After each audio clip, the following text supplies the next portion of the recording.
Congratulations for taking ownership of your financial plan by tuning into the Federal Employee Financial Planning Podcast, hosted by Mason & Associates, financial advisors with over 3 decades of experience serving you. You will rest easy once your plan is done. You will see clearly just how you have won. Gone are the times where you'd hope and pray. It's gonna be a bright, sunshiny day. Welcome to the Federal Employee Financial Planning Podcast, hosted by Mason & Associates. I'm John Mason, certified financial planner, here this evening with my co-host, business partner, and one of my best friends, Mr. Tommy Blackburn, certified financial planner and CPA. Tommy, how you doing? I'm doing great. We just actually having some awesome weather here in Virginia, odd for this time of August, but doing great, enjoying summer. Always great to be here with you, John. Looking forward to doing this podcast and shedding some light on how to work with us and what our process looks like. Well, it's exciting, and I know you and I have been really enjoying summer and spending more time with the family, and Water Country USA is right down the street, and it sometimes feels like an episode or right out of the movie Grown Ups. I don't know if you've seen that one with Adam Sandler and who's the guy from King of Queens? You have to fill me in on that one, but I'm pretty sure I've seen the movie. I know where you're going. And they just go to a water park, and it's these guys who are like middle-aged, and they're having a blast like they're back in their teenage years. And that's kind of how we've been feeling a little bit, like we're dating our spouses again, having some time off. It's been really great. Oh, Kevin James is the guy from King of Queens that's in there. Oh, now I know you're talking about. Yeah, me and my wife Jess did that too recently. We had a blast. It was it's been a lot of fun having that staycation week where you get some time with just your spouse. And like you said, it's like dating. And as we've joked, we get to have, just us conversations again, which is in and of itself feels rare. Well, now that you mention that, what's really refreshing about this podcast actually is being able to have an adult conversation without being interrupted by a 2-year-old. It's kind of cool that we can converse without being yelled at. You forget how nice it is. Yeah, and also that somebody's not yelling at you every second. Yeah, it's very refreshing. Other part of news on updates for me that I was thinking about quickly, I told you as we were preparing for this, is it's hot here in Virginia. It's that time of year, and our AC broke. But thankfully, it was just a capacitor that had to be replaced, so we were up and running pretty quickly. But yeah, it's amazing. You can't put a price tag on air conditioning when it feels like 105 degrees outside. Not only that, but this is a financial planning radio show or podcast, and Federal Employee Tilt Financial Planning, and being able to have that emergency fund where you have to spend a couple $100 in the heat of summer. You want to be able to do that without putting that on credit card debt. And obviously you and Jess have done that. Yeah. Phenomenal. Oh yeah. There was no stress about it. It was, tell me how much it cost. This is why we save, so that when this happens, we can get this taken care of. And the planners in us are, of course, now thinking, well, the entire system's probably going to go at some point. So let's start, preparing for getting that in place down the road. No doubt. And federal employees listening to this podcast, Tommy, always good to remind them, we hope we don't see government shutdowns again. We hope we don't see furloughs and weeks where maybe our federal employees aren't receiving a paycheck. But the neat part about being a federal employee is that you have consistent paychecks bi-weekly, financed by the federal government. So that seems really secure. And in our experience, that security can result in having an emergency fund that is maybe below, well, we know for a fact is below what you and I would feel comfortable with. Yeah, absolutely. I mean, granted, our situations are differently, so we have to plan for different circumstances. But you are right. A lot of times, maybe having a little bit more in that emergency fund, even as a federal employee, because some of these expenses, I don't know if it's inflation, supply chain, or what it is, but even if the paycheck's still rolling in, not having to go to high interest debt, or just not having to get too fancy with it. It's nice to be able to pay for these things. So this episode, Tommy, we're going to talk about the new client process and the client experience. And this is our first podcast episode that we're recording without our other co-host, Mike Mason, who, that's my father. He's on vacation. So this is our first podcast, you and I. The man, the myth, the legend is missing. So we're hoping that we'll be able to do this episode justice. So John, I kind of mentioned earlier that we want to talk about that new client process, how you work with Mason and Associates, and what the client experience is like, and maybe specifically, why do we think this episode is important? We have already put out 18 episodes of this podcast. I think we launched it, Tommy, January, and we've got all sorts of topics. We just recently released a VCP kind of special release, so that was off our normal bi-weekly cadence. And we've started receiving a lot of great calls, a lot of 5-star reviews, a lot of introductory phone calls scheduled from folks across the country who are listening and who want to engage us for financial planning services. So we thought, let's do a quick episode that talks about who we work with, what's the process, what's the experience, and what does it mean to be a client of Mason and Associates. But we don't want you to turn it off. We don't want you to turn off this episode if you're not interested in hiring us specifically, because a lot of the things that we're going to talk about, Tommy, are applicable if you were to hire any financial planning firm across the country. Absolutely. So hopefully this gives you an idea, as you're saying, as to what it's like with us. But even if you don't want to work with us, if you're thinking about another advisory partnership relationship there, give you some background on kind of how to vet these things, get you a little familiar with what a process could or should look like. And so as we kick this off, John, let's start with who we work with and then if we meet in person or virtually. Let's start, Tommy, if it's okay with you, with how we meet with our clients. Yep.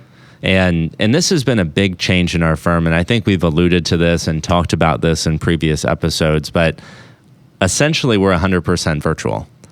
And the reason we did that was, one, you were here for it. You had joined our firm in 2019, and then COVID hit, obviously, in 2020, and we were forced to use our technology. Join Me, later Zoom, Calendly, voice over IP phones, Google Chat, or whatever to communicate with our team. We were forced to use all these tools very, very quickly. And then towards the end of 2020, we realized that the client education experience was so much better via Zoom. And I think that was a revelation to both of us. It really was, because it was redundancies, backup plans. That's what all these technologies really were there for. We used them, sparingly when clients preferred it that way. But then all of a sudden we had to embrace it. Clients everyone, the entire world had to embrace it. And it forced us to realize, as you're saying, this is a much better experience for the advisors, for the client, for everybody being comfortable, staying on time, sharing of resources on the screen, having the database at our fingertips, making sure we can all focus on the same thing at the same time, as well as still see each other when we want to be able to kind of read each other's expressions and have that bonding experience. And I guess a couple of things come to mind here. One is, we still have a physical office, and we do still get to meet clients that come by for some service requests. And so that's been interesting, meeting clients when they come by that we've never seen outside of virtual. And thankfully, what the feedback we've gotten is, you made it feel like it was in person. You made it feel like this is family, like we were already home. So that was positive feedback. Hopefully that's not just cherry picking. I believe that's been across the board in what we've experienced. And the other thing is when we've had the one-off meetings that haven't been virtual, I think everybody agrees this would have been better virtual. No doubt. I mean, the reason that we have virtual or in-person meetings is primarily when clients are going through some of the most challenging or difficult parts of life, which that could be a terminal illness diagnosis for you or your spouse. It could be, a job layoff or substantial changes in your life where being able to reach out, touch somebody, handshake, hug, that still does matter. And we're humans and we realize that. So those special occasions, we have that physical office. It doesn't mean that it's still not harder. It doesn't mean that we probably couldn't do it better virtually. But as humans, I still think in those instances, we're connecting a little bit better in person when clients are going through those difficult times. And to your point, that meeting is not necessarily a financial planning meeting that you're referencing. That's more of a let's come together as people that care about each other. This is more of an emotional thing for us to be here for each other. And that's why we also will go out and get a beer with clients that just want to catch up as friends. But we like to do the financial planning, heavy lifting type work virtually because it just feels like such a better educational, collaborative experience. I think great point, right? We're probably not going into depth on Medicare IRMAA and Roth conversions and tax brackets and distribution strategies. We're pretty much just like saying, this is a really hard time. How can I best serve you as a human? How can I can't make you feel better, but what can we do as a team to be an advocate, to be there for you as a human being? It's really not layering in all those concepts. I think that's a great point. Absolutely. As far as who we're working with, so we're meeting virtually almost 100% of the time, which means we can meet with clients across the country or in Virginia where we're based. And typically, Tommy, they're 55 plus, which is perfect because federal employees retire at 57, their minimum retirement age typically. So that 55 to 57 is when we like to get engaged. And then we also do have a minimum account size of assets or investable assets that we're managing for these new clients. Right, and that minimum currently is around $700,000, and just based on the way the firm is growing and things are changing, and our desire to continue to serve to the best of our abilities, having those deep relationships, thinking that minimums, it's $1 million minimum is not far into the future, but currently it's $700,000. And of course, this is the Federal Employee Financial Planning Podcast, so that's who we specialize with. We do have some clients that are not federal employees because federal employees tend to be married to folks that aren't federal employees as well. So we can certainly work with private sector as well, but federal employees is certainly the specialty body of knowledge there. Can you elaborate just a bit, Tommy? Because I think if somebody's listening to this podcast and they hear $700,000 minimum or $1 million minimum, it's not egotistical. There's a reason why we've set that number. I think it'd be good for us to talk about why we have that. And then also, if the only thing we care about is like these hard data points. Yeah, thank you. Those are great points, John, or great things for us to touch on here. So I almost want to start with the last part of your question there, which is these data points matter as to how we quantify things, and does this make sense from a business standpoint so that we can offer all the services we want to offer. But one of the first filters is, do we get along? We want to work with other good people. We want to know that you care about your family.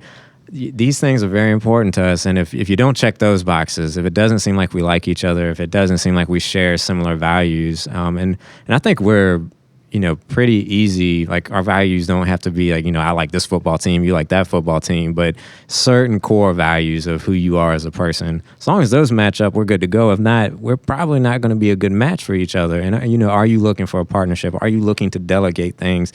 Do you want that educational content, being shown to you in that financial planning process? As to how we got to those minimums, that's investable assets that we can manage. We can, Mason and Associates can manage. And the reason we have those is because that is how we are compensated. Our fee is an assets under management fee, and that pays us for that ongoing relationship. And so in order for the numbers to make sense, and for us to be able to serve the amount of clients that we can just, as a human being, there's only so many people you can serve and do it at a deep, good level. We're probably talking about 100 clients per an advisor is what we're shooting for. And so in order for just to make the mechanics of the math work, that's how we arrive at these minimums. And just echoing that point, it's not egotistical. We do believe that we're worth our fee. We do believe that the $1 million and the fee associated with that is money well spent from our clients. But it is a factor, like you said, Tommy, of how many people can we serve, and we want to be paid appropriately for the value that we're delivering. And we wear so many hats, and we're going to talk about these, but everything from being basically a benefit specialist to a tax planning, retirement planning, investment management, education planning, Social Security, Medicare, monitoring your net worth, talking about debt options, estate planning.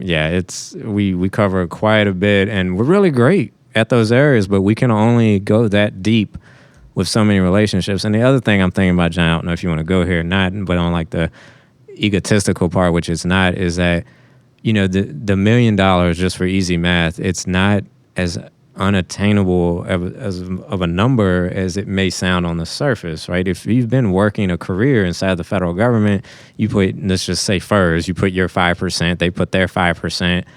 Over a career, that's a very attainable to actually get to that point. So we don't feel like we're really excluding that many of our federal employees if, they've been doing the right things, which kind of brings us back to those subjective characteristics we're looking for. Well, the firm has changed drastically since you and I have joined. Not that, we've changed it, but the history of Mason and Associates goes back to like 1989, 1990, 1992, when Mike and Ken started working with federal employees, and those folks were CSRS. And it was very uncommon to see TSP balances that were more than 100 or 200,000 because those folks, one, didn't have it, two, were capped at how much they could put in it. And what we're going to see in this next wave of retirees is people that started working in 1985 to 1990 who are now in that 55 to 65 range, who have enjoyed decades of bull markets. Primarily the C fund is the favorite fund of the federal employee. So it's not unattainable. And $1 million TSP is much more regular now for a retiree than it was even 5 years ago. Absolutely. Yeah, thanks for that history background there, John. And I was even thinking, I realized we have a lot we want to cover, and we'll try to make sure we get it all in this flyover time that we have allotted. But the other part too is just how all of these services and how we get paid that's all changed, right? And so now we're going deeper and doing all of those various subjects that John hit on, and you can't serve 1,000 clients and do all of those topics justice and get to be the advisor you want to be. So you can only work with so many, and so these are just ways that you back into making this whole system work. There's only so many hours in the day. There's only so many people you can serve, and maybe you remember the book we read that quoted this, but there's actually like quantifiable data that says you can only have so many deep relationships with other humans to the point where you've reached saturation. And I don't think that number is much more than 100 to 150. And that includes your spouse, your family members, your clients. Relationships. Yeah. I don't know if it was the book Deep Work or if it was a different one, but yeah, there has been, scientific studies done into how many meaningful relationships you can have. So next step, Tommy, let's tell our listeners they've heard our podcast, they've listened to all 18 of the current live episodes, and by this time, when this one airs, maybe 23 or 24, and they want to become a client of Mason & Associates. What's step one? Step one is to book that introductory phone call. You can either call our office to book that, or you can go right onto our website at masonllc.net and request an introductory phone call. You can schedule it right there, or again, you can call our office and we'll be happy to schedule you. That first phone call, that introductory phone call is meant to be 15 to 30 minutes, and the point there is to just get to see, are we a good match for each other? Do we check those subjective boxes? Does it look like this relationship makes sense for both sides? Do we look like, are we looking for each other? Do the stars seem like they're aligning? There's no fee for this call. And one of our objectives in this call is to make sure that you leave better off than before you contacted us. So even if it doesn't seem like we can, work with you, we're going to put in a good faith effort to give you some educational content in that call that we think could be helpful to you, regardless of whether you engage with us or not. So schedule at masonllc.net. Our phone number, which you can probably see, but we'll give it to you anyhow, is 757-223-9898. Again, that's 757-223-9898. We do have live staff who answer the phone during normal business hours, Monday through Thursday, to help you schedule that introductory call with anybody here at our office in Newport News, Virginia. And Tommy, to your point, I think it's so great. Do we get along? Can we help you? Can you help us? Do we get along? Really, those are the three main things that we're looking for in this call. And the only thing we ask of the people that schedule these is to have some interest, 10%, 25% or more maybe, that says, if this goes well, we would like to explore hiring Mason & Associates. It is so rare that we have people scheduling these calls who just rapid fire questions and have no intention of dealing with us in the future. And they're treating us more of like as a charitable entity than a business. So the only thing we ask from our listeners is if you do want to schedule, have some interest in maybe moving forward to the next step. But regardless of how it ends, we are definitely going to have you leaving that call better off than what you came in. And I think this also leads us perfectly, Tommy, into kind of the ongoing process. And we're going to talk about those next steps too. But there's never a point in our process where we have a big hammer that comes down or a big sales pitch that says, we need to move forward today. And this is a one-time good only offer. Now, we're going to offer, this makes sense, would you like to schedule the next meeting? We're going to offer that at the end of each scheduled engagement. And if the client or prospective client is ready, they can schedule it. And that's just efficient for everybody. But if you and your spouse need to take some time to think about it, if you need a week or however long it takes you to get to that decision, we'll send you our link to our calendar to get on the calendar. We'll follow up with you once or twice if we don't hear from you. And we just hope that if you decide to go another way, you'll let us know too. Just so that we can stop our process and know that, we didn't drop the ball. And that's great, John. So we do. And you'll see as we talk about this process, it's deliberately slow. So it is the opposite of the hammer being dropped on you. We really want this process to be given justice so that everybody is comfortable and wants to keep moving forward, never feels like they were pressured. And because it's virtual, you never left the comfort of your home. So it's so easy for you to say no, and there's nothing easier than just clicking leave meeting on a Zoom meeting once we get to those. So if you really are unhappy with what you're seeing, it's easy to just end it that way. We've joked about that so many times. Like when you're at somebody's physical office and they begin making you uncomfortable, it's hard to leave. But it is super easy to leave a Zoom meeting where you smell or you see or you hear sales. It's so easy to just click leave and get the heck out of Dodge. So after the intro call, let's say we've agreed, yes, this makes sense. Potential client is excited about the next step. We then move, Tommy, to the introductory meeting, which is different. So let's shed some light on that. So this is where we're moving from the phone call into the Zoom meetings, as how, at least currently, we do the virtual meetings. I imagine it's how we'll continue, but who knows? Technology changes. So we'll move to a virtual meeting via Zoom. There's no fee or commitment for this meeting either. Now, we do block off more time. We're blocking an hour off for these meetings. And we're going to, at the end of that scheduling process, when you book the intro meeting, you're going to receive a confirmation email that says, before this next meeting, here's the data we need for financial planning. That's going to be things like tax returns, estate documents, LESs, investment statements.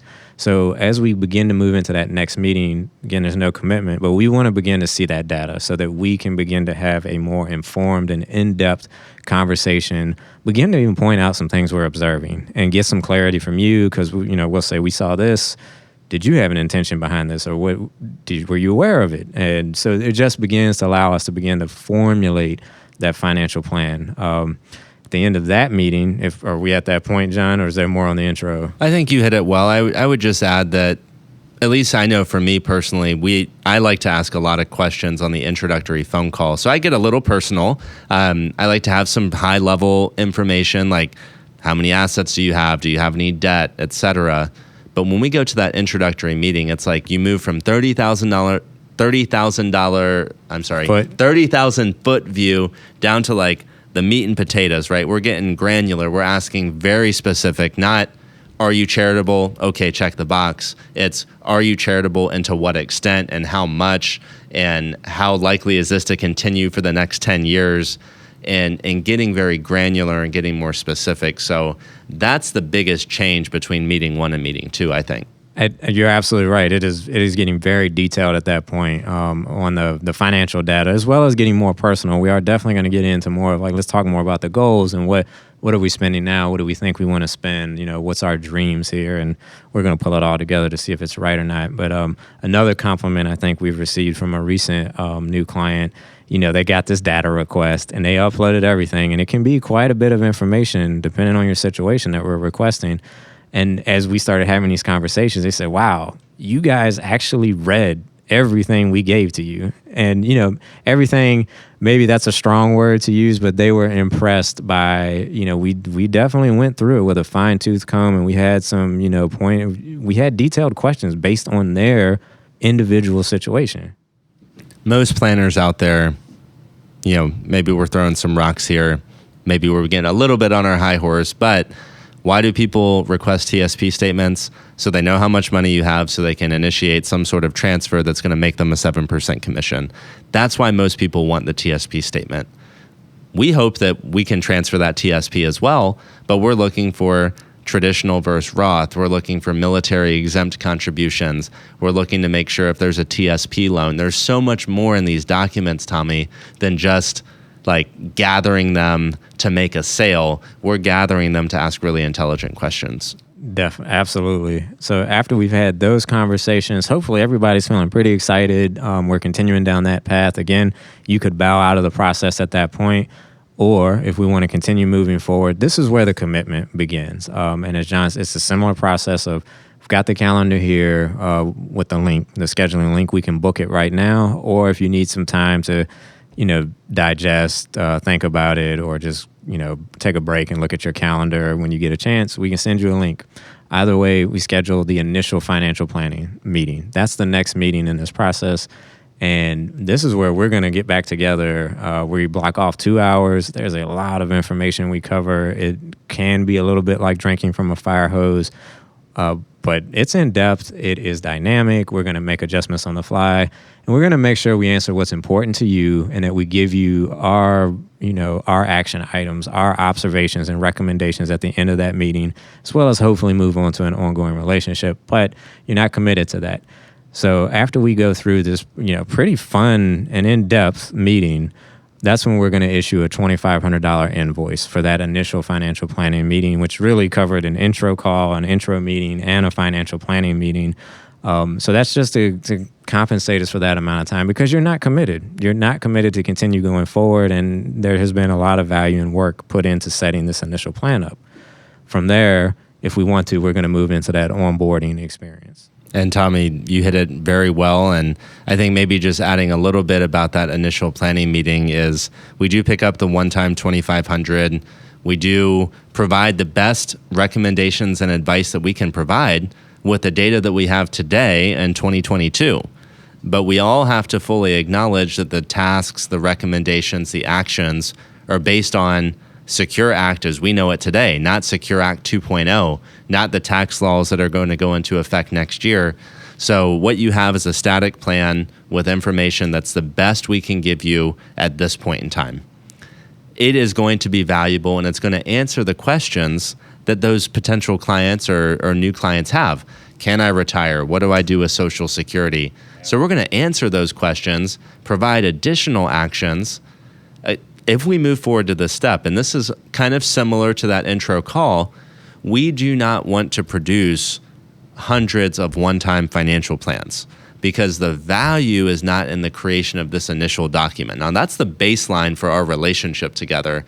But I know, Tommy, you and I and our entire firm thinks it's great. It answers some of those like immediate questions, but the value is ongoing. So if you're not interested in an ongoing relationship, we would prefer you not ask us to do a one-time financial plan. If you're on the fence, hopefully we'll be able to win you over and show you that and demonstrate that value during that initial planning meeting.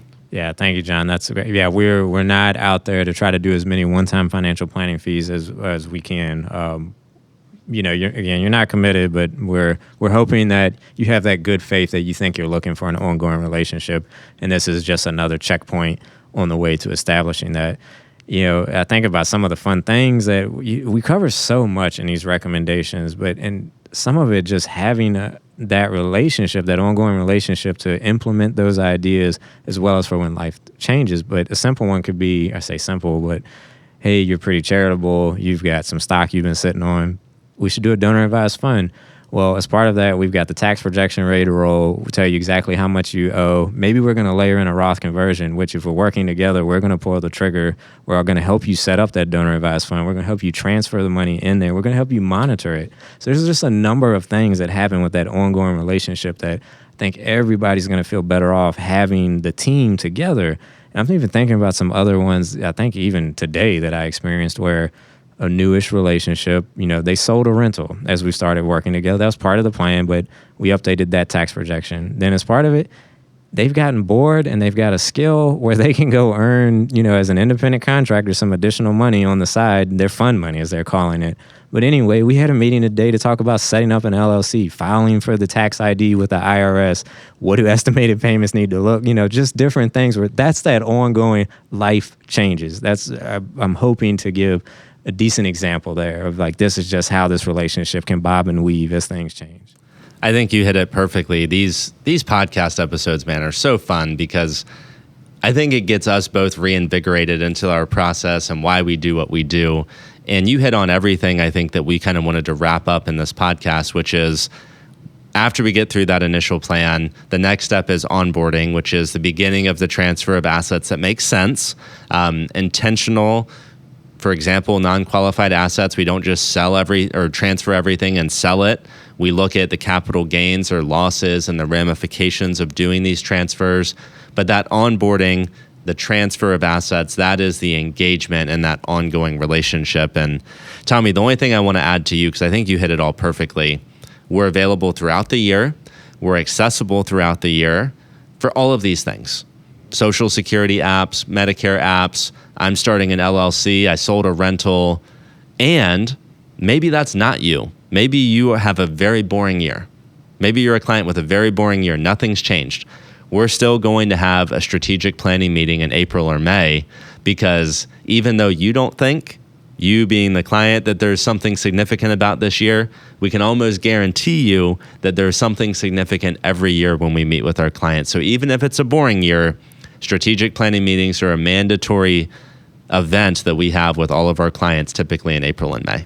Absolutely. And then chances are probably some type of, even if it's no changes are needed, some type of tax projection at some point during the year, definitely probably by the end of the year. But as you said, it's customized to you. So you may have a boring year and then you may have a very eventful year. And so the relationship will ebb and flow as it needs to. So I think we moved into kind of how does that onboarding process begin? We'll schedule that meeting. Do we need to go through kind of what that onboarding process, you did cover it at a high level, beginning to transfer assets, figuring out what makes sense. I think maybe the only thing left to cover, Tommy, is maybe just reminding our audience that we're fee only. We are fiduciaries. 4 out of the 5 advisors here are certified financial planners. And our goal is to work with clients who want to work with us. So we're going to help you transfer the assets in. You're not going to have any time commitment. There's no surrender charges. There's no commitment period. We only serve you for the amount of time that you want to be served. And our fee that we charge is in arrears, meaning every 90 days we charge a fee. We charge 1.5% on the first $1 million of assets that we're managing, and then it tiers down from there. If you hire us for 45 days, clients pay a 45-day fee. And we love to say this. It doesn't happen very often, but we will help you transfer the assets in with a smile, and we hope that you give us the opportunity to help you transfer them out with a smile if that ever happens. We would much rather receive that phone call. We'd much rather be a resource to any client who is exiting. Of course, we love any exit survey or reason why, but we are committed to a happy ending process, just like we were happy beginning that. So I think that's the only thing left to cover there, and maybe we hit on a couple action items and wrap up this episode. So I think action items, the most self-serving one that comes to mind is if you're enjoying the podcast, please leave us 5 stars, leave us a review, and share this with any friends, colleagues, family members you think it might be applicable to. We would love to connect with you, whether it's an introductory phone call, a comment, an email to masonfp@masonllc.net with topics and future things that you would like to hear from us. We can share with you that we are recording 2 fun episodes with guests. We're going to have an episode with a mortgage company to talk about VA loans versus conventional and a host of other items. We've got an estate planning attorney who's a partner at a law firm here locally who's going to be a tremendous resource to talk about how we can do estate planning for federal employees and implement those. So we've got a lot of great stuff coming up on these future episodes, and we'd love to hear what interests you. So you can find us on social media. You can send us those emails. A lot of ways that we can get in touch. Absolutely. I think the other action item is, as one of the taglines, you don't plan to fail, you fail to plan. So as always, we're big on putting those plans in place, get it started. Hopefully, if you fit with us, you'll reach out as we've kind of laid that out. And if not, hopefully you have a good idea of what maybe a process could look like if you're vetting some other folks. Tagging on to that, Tommy, if you're a do-it-yourselfer, you're probably doing a good job. We've met a lot of good do-it-yourself financial planners out there as federal employees. We would just encourage you that if you've never met with a financial planner, maybe go on XY Planning Network, search for some that specialize with federal employees. Maybe go on NAPFA or CFP. Interview 2 or 3. Just do some due diligence. Let's see if you're missing anything. You may be great at what you're doing, but it doesn't hurt to get 1, 2, or 3 opinions, kind of as a gut check as you get closer to retirement. Yeah, and as we've kind of said before, our job here, we work with folks who have already baked, in so many words. They've baked a good cake, and we're putting icing on it. So we should be able to add value. We're pretty surprised if we're not able to. So that's kind of, again, that due diligence. It's not that you don't have already a successful plan, but maybe it could be enhanced. Folks, we're Mason and Associates. This has been another episode of the Federal Employee Financial Planning Podcast.